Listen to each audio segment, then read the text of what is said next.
Well, good afternoon, everyone, and thank you for being here. In my State of the State last week, I talked about the challenging housing shortage we face and our urgent need to make it faster, easier, and less expensive to build and rehab the units we need. This isn't new. We've been talking about it for a long time. And as you know, we've spent $500 million in the past few years to expand our housing stock. It's helping and having an impact, but not as much as it could. Based on the speed and cost we're currently building, it's clear we must address the other side of the equation if we're truly going to improve our housing stock. Right now, due in part to our antiquated regulatory system, it takes far too long and costs far too much to build. That means we're not getting the bang for the $500,000 we put in. Sector and everyday Vermonters who are looking for small investment opportunities lack the incentives they need to further invest. This isn't a partisan issue, and this perspective isn't a part of the problem. We hear from people of all political backgrounds about the needs to make it easier to build while upholding what's great about our state, which is why I'm proud to stand here with you today with a tripartisan group of lawmakers who, in partnership with my team, have worked on packages that could really make a difference. Commissioner Farrell and members of the House and Senate will talk about the proposals in a few minutes, and we'll also hear from Wei Wang, the Executive Director of the Vermont Professionals of Color Network, and Mike Del Treco, the President and CEO of the Vermont Association of Hospitals and Health Systems. Because housing is about more than just housing. It's about community revitalization, workforce, affordability, equity, health, safety, and much, much more. This session, with the broad support you see today, I'm more confident than ever we can put politics aside and do what the vast majority of Vermonters know needs to get done to create and restore the housing we so desperately need right now. So with that, I'll turn it over to Commissioner Farrell. Thank you, Governor. So first, I want to thank Representatives Bartley, Hango, Sims, and Small for their leadership on this. I also want to thank the many other legislators and stakeholders, many of whom are in the room today, for the work that they've done to contribute to the bill that we have today, H719. Through this collaboration, we've developed a set of reforms that can be supported by folks in rural Vermont and urban areas, supported by employers as well as homeless advocates, and from folks across the entire political spectrum, as you can see here today. While I'm going to summarize some elements of the bill here today, we're going to be holding a webinar tomorrow from 11 a.m. to 12 p.m., in which myself and some others will walk through some of the mechanics and details of the bill. In November, Governor Scott and I shared the administration's analysis of the current housing deficit, including where we're coming up short county by county. And it proved two things that we already knew to be true. One, that we need to reinvest in our regional economic centers. And second, that we need to drastically increase the number of homes in every corner of the state to give renters and home buyers more opportunities and more affordable options. This bill aims to achieve those two main priorities by realigning incentives to steer investment and revitalization of the existing housing stock into communities and neighborhoods that have been neglected, and encouraging the creation of new homes in the areas where we have the infrastructure to support it, and thus continuing to protect the green space outside of our compact settlement areas. To do this, the House's bill proposes the following. Firstly, changes to Act 250 jurisdiction to encourage more homes where we have the infrastructure and provide the incentives to grow, while continuing to protect the green space outside of those areas. Secondly, appeals reform for housing development to make it easier to construct housing for all populations and income levels, and to curb one of the biggest tools used to prevent fair housing creation in the state of Vermont. Third, adjustments to municipal zoning practices that currently inhibit unit generation. These reforms will focus on missing middle and infill development. Fourth, adjustments to state and local permitting jurisdictions to allow for and encourage the conversion of hotels and motels into permanent housing units. And fifth, tax incentives to encourage the investment of blighted structures in neglected neighborhoods and communities with the aim of revitalizing our economic centers and bringing housing units to them. This will be achieved through targeted tax exemptions, largely for mom and pop investors, and for the rehabilitation of blighted structures in the areas of greatest need. So while a number of programmatic investments are contemplated in this bill, the budget development is still underway and we can't get ahead of that process. But regardless, the regulatory reforms in this bill will make any investment, including the $500 million we've already spent over the last few years, go much further than they have gone in our current system. This allows us to make better use of both public and private investment. Again, I'm grateful to this group of legislators. And for those that want to hear more in depth, we will be having our webinar again tomorrow from 11 a.m. to 12 p.m. to hear more details about the bill. You can find a link to that posted to accd.vermont.gov. And now I am happy to hand it over to Senator Keisha Ram Hinsdale.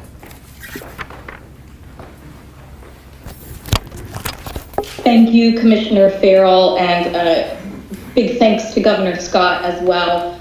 I'm participating remotely today because I have COVID, so if you see me drink a small bottle of brown liquid, it is elderberry syrup. I just want everyone to know, but I'll try to get through this as best I can.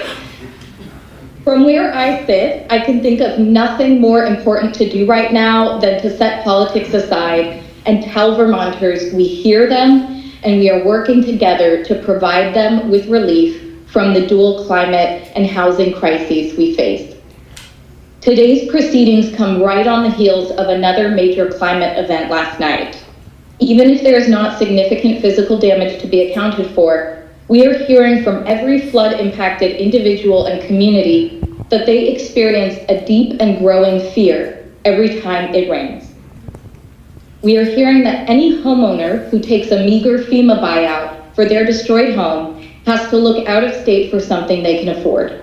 We are hearing that renters are living in unsafe conditions but don't want their buildings condemned because they would have nowhere else to live.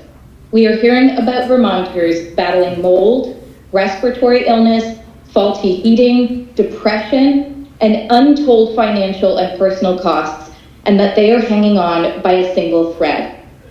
We want you to hear from us that we are extending our hands and we will not let you go. We hear you and help is on the way. Our top priority is to ensure every Vermonter has choice, dignity, and safety where they live, where they build a family, and where they call home. Gratefully, because of the tripartisan work we did last session in the HOME Act, we are beginning to see modest growth and new housing units come online. It is now a climate imperative that we bring everyone home with our work this session. Bring Vermonters displaced by flooding back home, bring young people who want to come back to Vermont home, bring seniors who want to live near their family's home.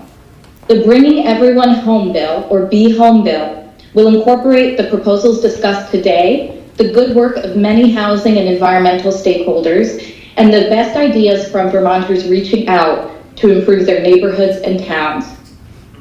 Vermonters can rest assured we hope to vote the bill out of our committee by early February, as we know it will have a long way to go to passage, and we have much work to do to build support among our colleagues.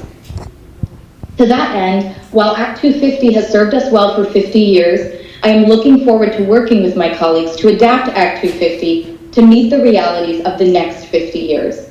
We need an Act 250 that gets communities out of flood paths and mudslide zones.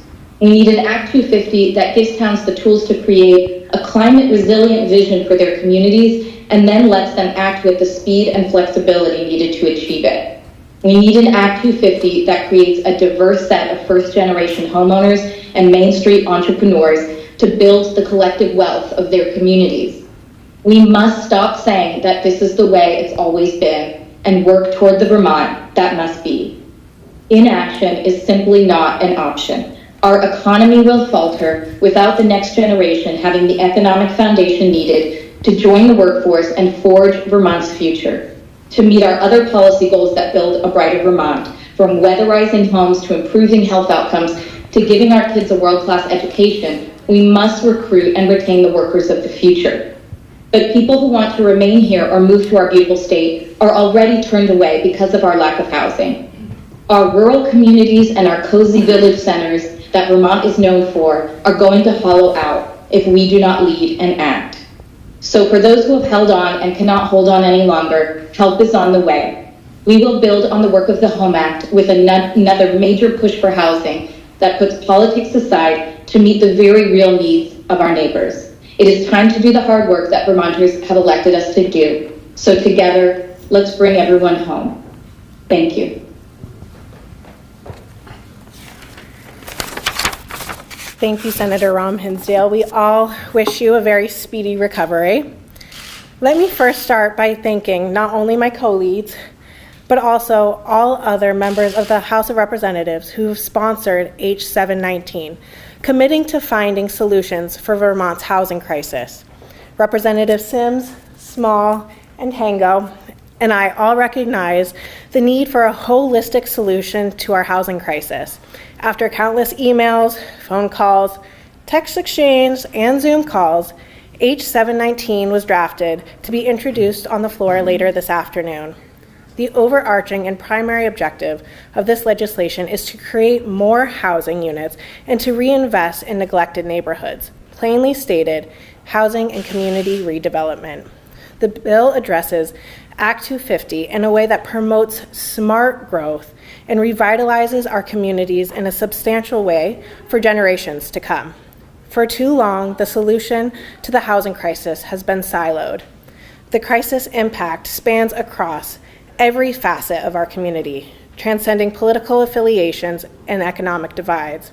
Regardless of income level, be it lower, middle, or tied to generational wealth, each Vermonter has felt the weight of this crisis.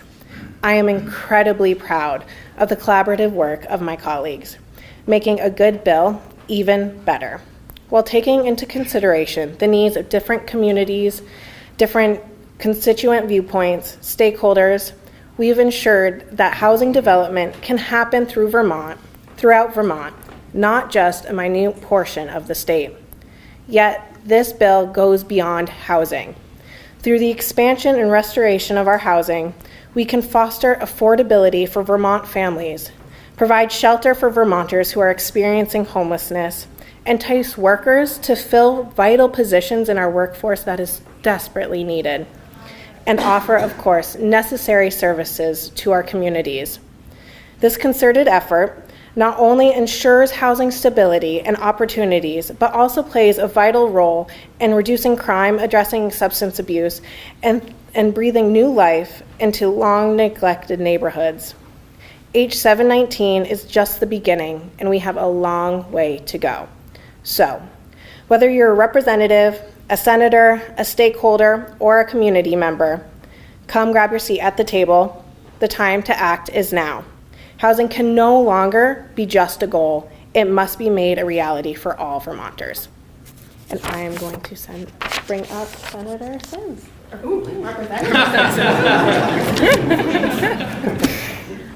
So as others have already said today, and I think as we all know, we need more housing across the state, and for families of all sizes, income levels, and service needs. I am so glad to be here together with the governor and all of the co-sponsors of this bill and our key partners to talk about the work that we're going to do this session to address this issue. H719 builds on the great work that we did last year with the HOME Act, working with a broad coalition from developers to local officials, from environmental groups to human service organizations. We made historic housing investments to support new construction, to fix up vacant units, and to expand shelter capacity, while also making meaningful changes to our land use regulations. And those changes are already making a difference in my community. St. Johnsbury now has a long overdue warming shelter. Rental units are being brought back online in Hardwick, and the Sacred Heart property in Newport is scheduled for redevelopment. And yet, it has not been enough. We must continue to confront this challenge head on. This bill, H 719, continues to make investments in the housing programs that we know are working, like the Vermont Housing Improvement Program, the Manufactured Home Repair Program, and the Missing Middle Homeownership Program. This bill also recognizes that we can't buy our way out of this housing deficit. We must continue to remove obstacles that have limited housing for decades by modernizing our land use regulations.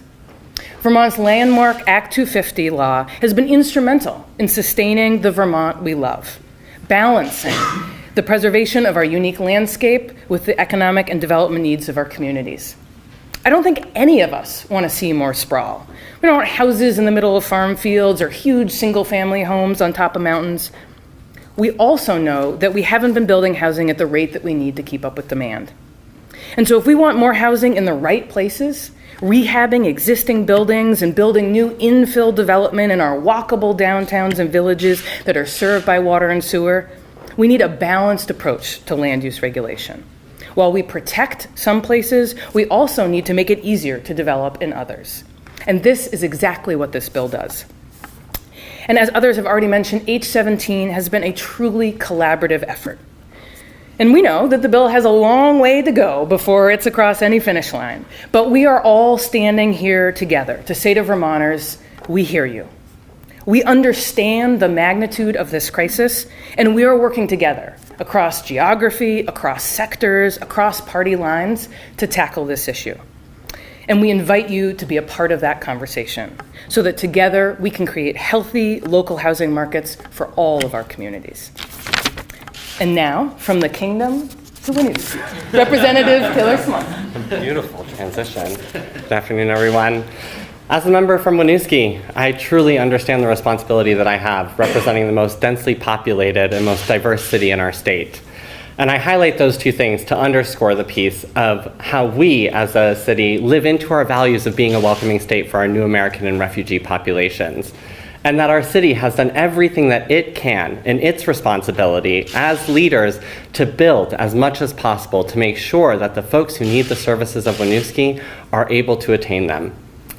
And yet, year after year, our city leadership has asked for municipal delegation and to withdraw themselves from this duplicative process with the Act 250. And now, I finally see a path forward with this tripartisan effort to make that come to fruition. This legislation not only expands opportunities to build more units and development, but it does so in a way that protects our environment and protects our rental market.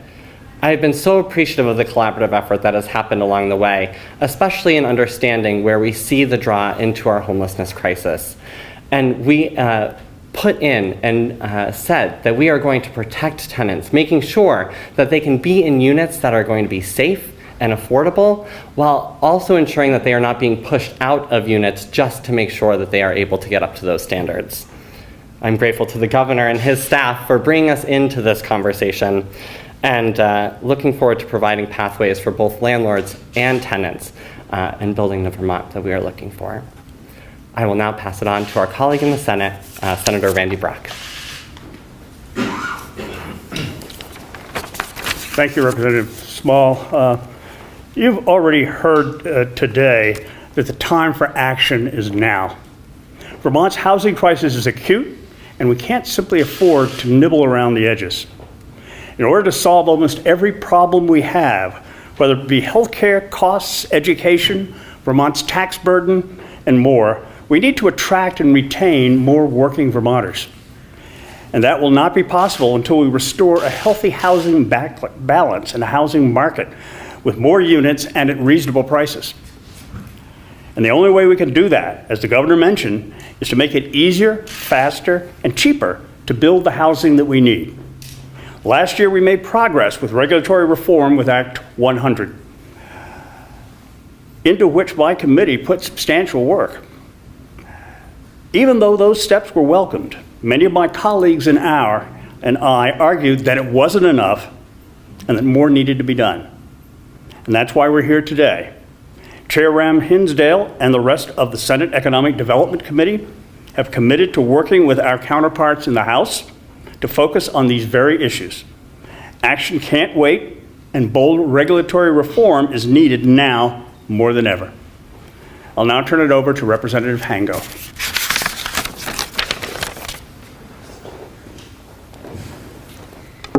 Thank you, Senator Brock. Good afternoon.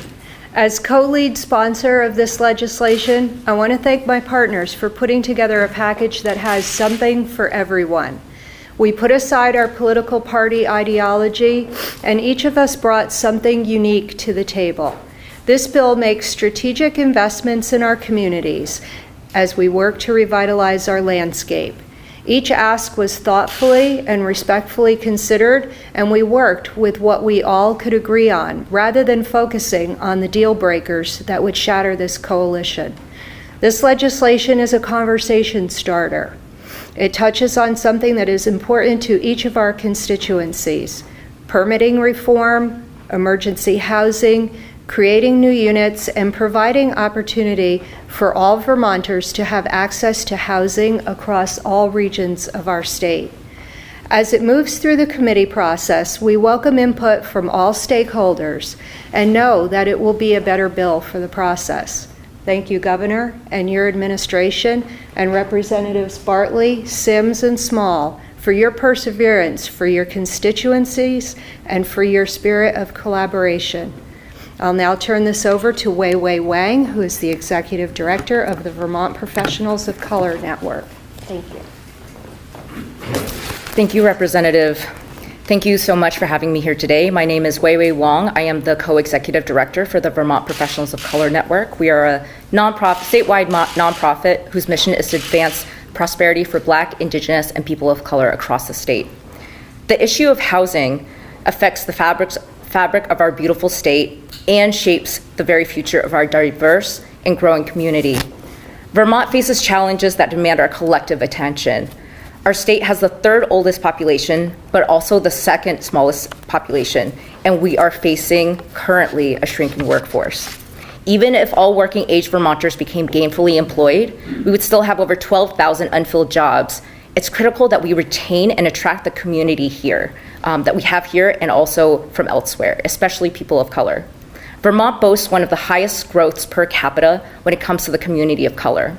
In this state, the Black, Indigenous, and people of color community surged by an astonishing 112% between 2010 and 2020, not just in Chittenden County. This community is the future workforce of the state. We also contribute over $1 billion in economic impact annually to the state. In fact, we recently dropped to third whitest state in the nation, so thank you, West Virginia, for taking on number 2.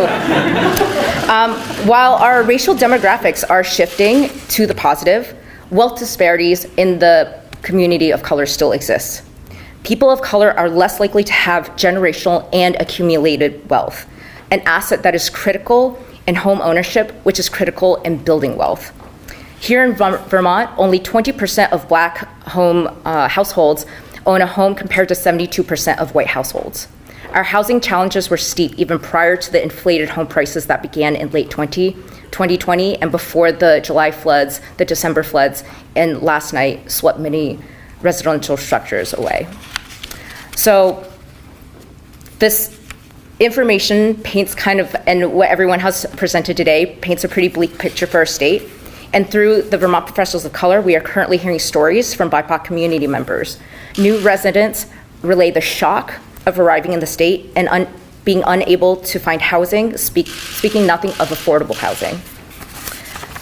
New college grads hoping to stay in the state where they have made tight community bonds, but having to move away to other opportunities because they can't find safe, affordable, and available rental units.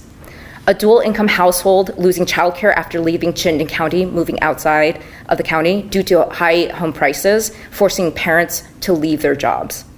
A C-suite executive living in a hotel for 9 months while house hunting in Chittenden County even, before settling on a rental unit that can't accommodate his family to come from out of state.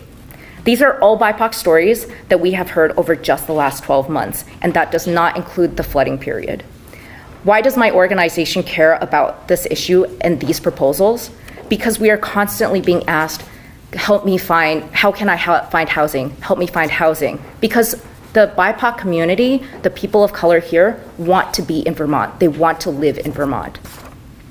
And yet we are also being asked, how do we as the state, as businesses, as organizations, retain and attract BIPOC professionals and business owners to the state?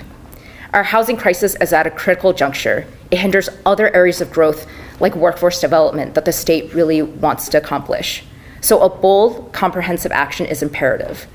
These proposals today here are the next step to ensuring that the community of color and really future generations of Vermont will be able to choose to stay in Vermont, to have safe shelter to build lives and families in, and that can anchor them within the social and economic fabric of Vermont. Thank you, and I will turn it to Mike Del Trecco, President and CEO of VAHSHS. You got through my name. So thank Governor Scott and members of the administration. It's an honor to be here. When I heard about this bill, we jumped at the opportunity to participate. As mentioned, my name is Mike Del Trecco, and I serve as the President and CEO at the Vermont Association of Hospitals and Health Systems. We represent all Vermont hospitals, and the great thing about our hospitals is they're all not-for-profit. Why is this so important to us? A safe, stable, healthy home is the foundation to an individual's health. It's key to the health of our communities that we serve. It's pivotal to building vibrant downtowns. And in the end, it's critically important to all Vermonters. You've heard a lot about that here today. Too many Vermonters lack the necessary home, not to mention one that is modern, safe, and healthy. This is particularly devastating for the most vulnerable, including those that are homeless, those living with chronic or complex health conditions, our children, and our elderly. This is why our hospitals are so supportive of this state's effort. To develop more housing of all types in every region is critically important. Our hospitals are amongst the largest employers in our community, and our staff, our nurses, and our doctors often find it problematic to find affordable housing. This impacts their ability to live here. It impacts our organization's ability to recruit doctors, nurses, and support staff that we greatly need to care for the communities we serve. Where possible, our hospitals have stepped up to invest in programs and services like housing initiatives because our communities desperately need them. However, it's no secret that our hospitals have been stretched for resources which are necessary to invest in their staff, their facilities, and equipment, and their communities. As we build our budgets for the next year, we'll continue to look outside the hospital four walls in ways to support community needs like housing. This is way too big of an issue to ignore, and we must make progress. The fact is, if we get this right and invest in more affordable, safe homes, we'll see an improvement of the health of Vermonters. The simple reality is, housing is directly connected to health.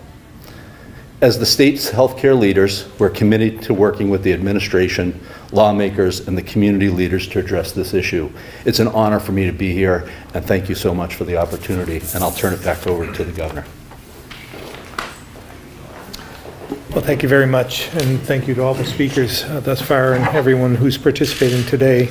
We'll now open it up to questions. We'll stay on topic first, and then move on from there. Governor, how does this affect the sort of the classic divide of the last few years of we can build in downtowns, but we can't build hardly anywhere else? How would this change that? Well, I believe, I'll let Alex talk about this, but it expands the area. It's not just in downtowns, it's in growth centers, and to provide more density. Yeah, sure. So the Home Act took a lot of steps last year, including raising the Act 250 trigger within designated downtowns and villages from 10 units up to 25 units before Act 250 is triggered. Now, what this bill would do is create full exemption within all those designated areas, downtowns, villages, neighborhood development areas, growth centers, and then even outside of those, where we have municipal water and wastewater and where we have zoning, it would raise the cap from 10 to 30, and thus making the best use of all of those assets that we really have the capacity to build in. Anyone else want to add to that? Give us a wave, Senator, if you'd like us. Yeah, if I may, we just heard the report of the Natural Resources Board on the tiering structure that they're proposing to create exemption from Act 250, and they are including any area that a municipality would propose, provided that the municipality has sufficient water and sewer and zoning. So I hope that that extends to transit corridors, to second clusters of development that many communities have, like Burlington or South Burlington. We need to see growth where we know Act 250's jurisdiction should end. Act 250 is about land use, and we've already determined that the land use in these areas is commercial, residential, or industrial, and therefore there shouldn't be duplicative processes that that developers and municipalities have to engage in to build housing. I just want to clarify. So this is, you mentioned 30 units. I know in the past it was 10 by 5 by 5 or whatever the ratio was. Is this just 30 units still with 5-year period, 5-mile radius, or 30 units flat out you can build whenever you'd like?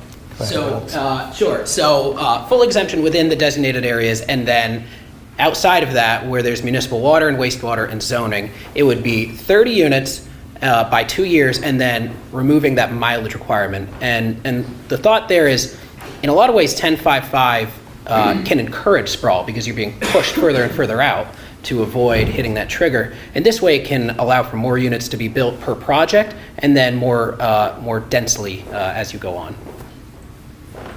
Anyone else? I think it's surprised to no one that many of our downtowns, village centers are prone to flooding. So I'm wondering how the authors of this bill are thinking about incentivizing growth and development in areas that are safe from future flooding. Well, again, expanding the area is going to help in that regard. It isn't just in the downtowns. There are areas within the district, the growth centers, where you can build safely in elevated areas. Yeah, and I think that's right. So growth centers and neighborhood development areas are great opportunities for this, and the fact that we're not just restricting it to these downtowns and villages gives a little bit more leeway to move out of those areas. So what is this? I'd also just mention that I think this bill complements other work that I know Senator Rahm Hinsdale and other committees are looking around flood resiliency and recovery. How are we also standing up access to capital so that communities can do really critical work to make our existing housing and future housing less vulnerable to future events? So we need to both address kind of regulatory reform about where we're encouraging development, and also making sure that we're providing access to the capital needed to do that work that helps make our communities more resilient to events in the future. So, all of these things are so intersectional. What does this bill propose regarding governance? What role do you see of the district commissions going forward versus the Natural Resources Board? I know there's talk about professionalizing it or maybe expanding it. Just where does that conversation lie? Alex or Sabina? I can. And so what we're really trying to emphasize is this maintains the integrity of Act 250 such that it wouldn't change governance. There are other bills that are contemplating changes in governance structure, and will allow those bills to contemplate what they will, and this does not negate that. This will only change where Act 250 is triggered. Anything else, Sabina? No, thank you.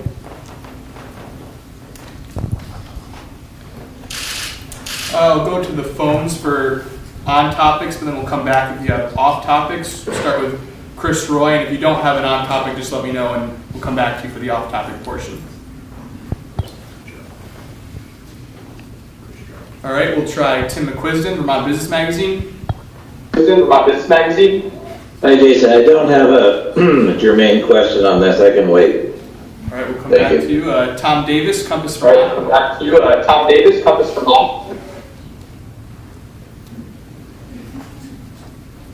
Try Keith, the Rutland Herald.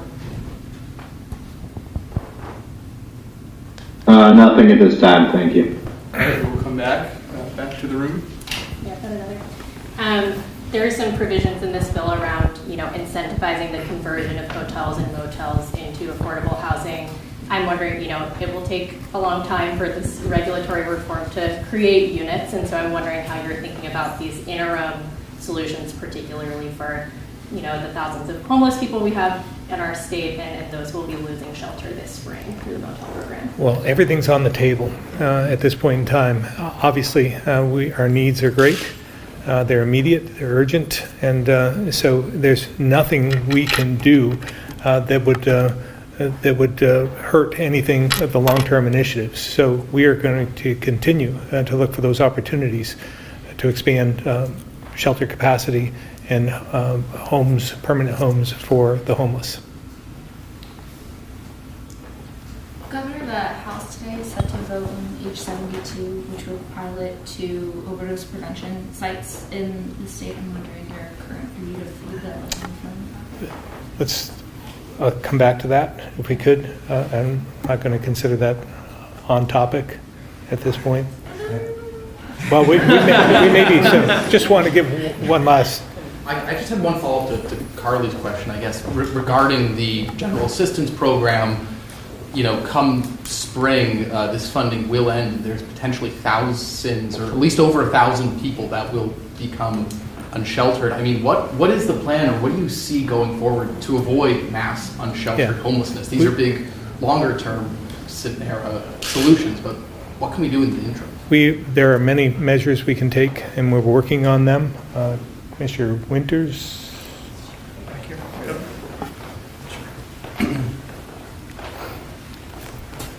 Thank you. As the governor said, we are taking a number of measures to try to create shelters in the short term, but I think it's really important to remember that in the long term, a bill like this is one of the most effective things that we can do to address the problem that we're facing today. The scope could be much smaller if we had units.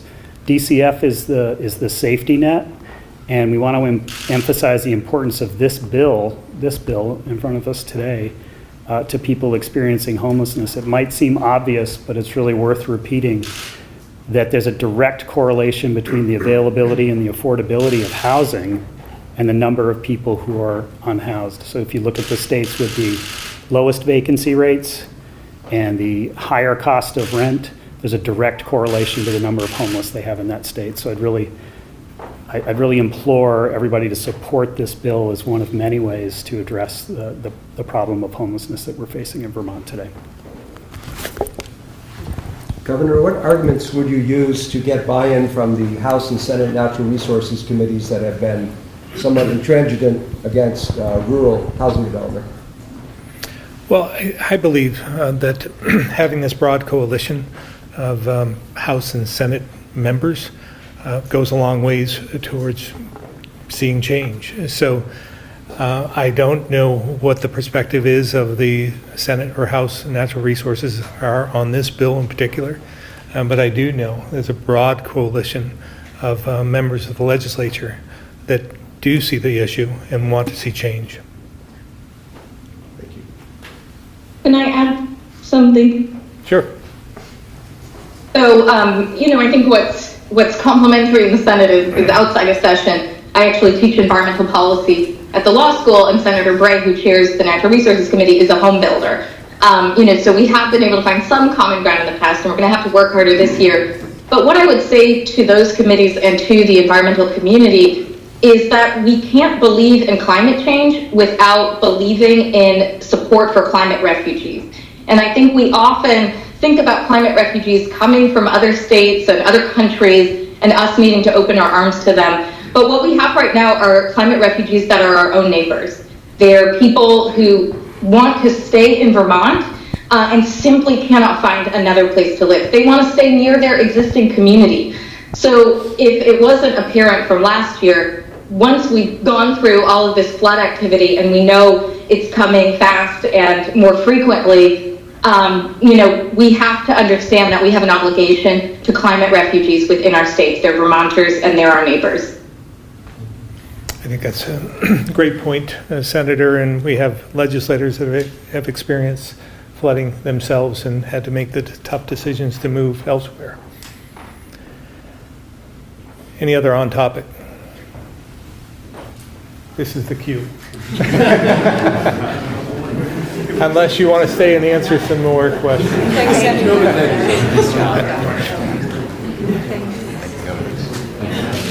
Thank you. Thank you. Thank you, appreciate it. Thanks again. Congratulations also. Oh, yeah.